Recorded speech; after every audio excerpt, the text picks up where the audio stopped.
Uma das mensagens que é bastante comum nós ouvirmos é de Jesus é o nosso Salvador.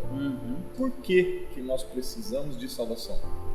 De fato, a Bíblia aponta para isso, que nós precisamos de salvação.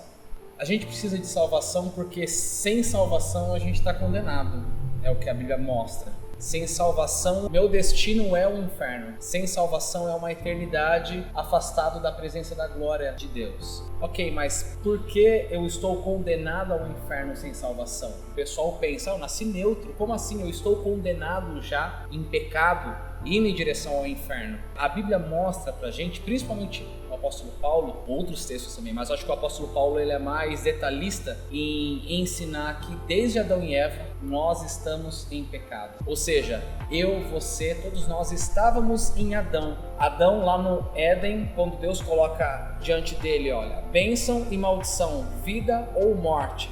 E ele com a esposa acabaram escolhendo a morte, o pecado, o salário do pecado é a morte. Parece um pouco injusto, né? Adão quem pecou, porque eu pago o pato. Paulo diz em Romanos 5 que todos nós estávamos em Adão. Adão é o nosso melhor representante. Isso significa que a escolha de cada um de nós ali no lugar de Adão, no lugar de Eva, teria sido a mesma. Então, por que nós precisamos de salvação? Porque nós já nascemos condenados. Para esse quadro terrível da nossa condição, qual foi a solução que Deus encontrou para isso? Nós cremos que a Trindade elaborou um plano, uma ideia, uma solução de Deus, que é chamado na teologia de Pacto da Redenção. O que foi isso? Deus olhando para a humanidade, antes de criar o ser humano, mas ele sabia que criando a humanidade, em um determinado momento da história, a humanidade cairia em pecado. Deus olha para essa humanidade e tem um plano de salvação para a humanidade. E nesse plano inclui a vinda, a entrega do próprio Filho para pagar o nosso pecado. Por isso que Jesus é chamado de Cordeiro que foi morto desde antes da fundação do mundo. Isso já estava no plano de Deus. E Jesus ele não veio para possibilitar a nossa salvação. Ele veio para resgatar, ele veio para comprar definitivamente aqueles que o Pai escolheu. Aí surge uma grande dúvida. Deus não escolheu todo mundo? E se Deus não escolheu todo mundo, por que ele escolheu alguns e outros não? A gente não sabe. A gente fica com aquilo que a Bíblia revelou. Tem um texto famoso de Deuteronômio 29:29. Aquilo que Deus revelou é pra gente. Aquilo que Deus não revelou não cabe à nossa especulação. E também nesse plano incluía a obra do Espírito Santo.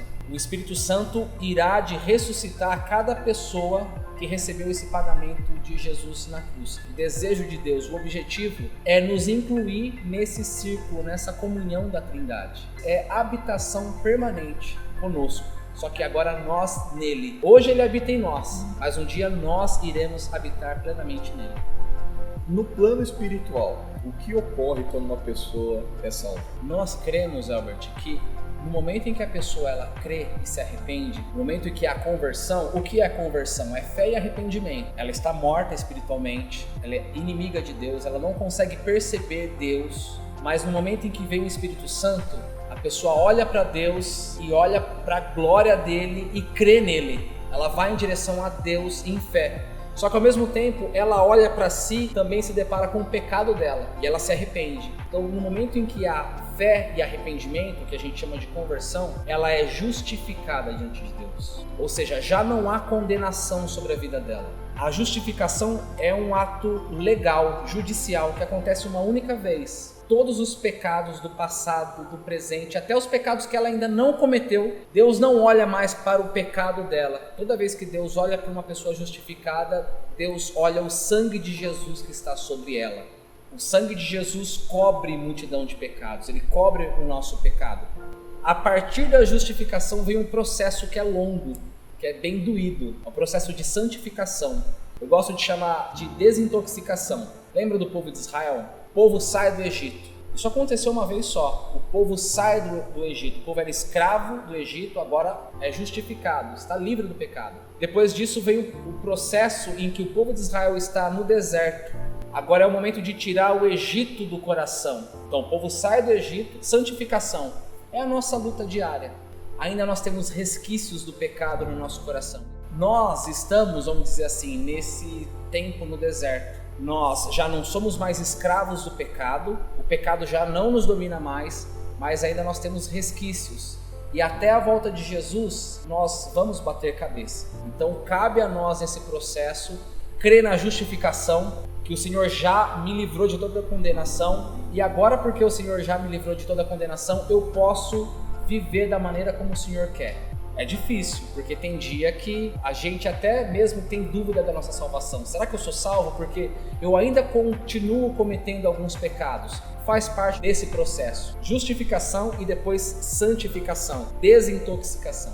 Há como eu saber quem foi pro céu e quem não foi? Não tem como. Impossível.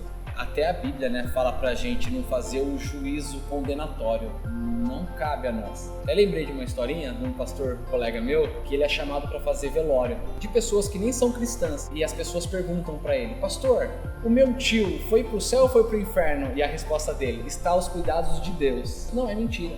Toda pessoa está aos cuidados de Deus. Mas onde está a pessoa, no céu ou no inferno, não tem como a gente saber. A gente não pode julgar. O que nós podemos fazer é lidar com aquilo que foi revelado para nós, que é avaliar uma pessoa pelo fruto. A maneira como a pessoa vive, o fruto que ela dá, amor, mansidão, domínio próprio, tudo indica que essa pessoa foi alcançada pelo Evangelho. É o máximo que a gente consegue extrair dessa pessoa, de uma pessoa. Agora, dizer que ela foi para o inferno e dizer que ela foi para o céu, eu creio que a gente vai ter muita surpresa no céu. Não tem como a gente saber. O máximo é avaliar a árvore, qual o fruto da árvore, que fruto ela dá.